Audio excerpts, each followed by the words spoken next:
আজকের শিশুরা আগামীর ফুল, হতে পারে পৃথিবীর সেরা একজন।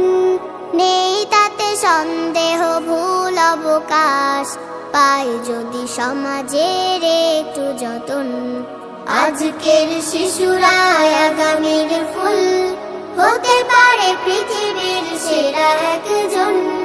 নেই তাতে সন্দেহ, ভুল অবকাশ পায় যদি সমাজের একটু যতন।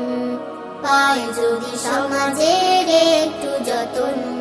প্রতিটি শিশুই হলো সুবাসিত ফুল, ওরাই ভাঙতে পারে পৃথিবীর ভুল। প্রতিটি শিশুই হলো সুবাসিত ফুল, ওরাই ভাঙতে পারে পৃথিবীর ভুল। লালনের অভাবেই পায় না কো পথ, লালনের অভাবেই পায় না কো পথ। ওরাই তো আগামীর মানিক রতন। পায় যদি সমাজের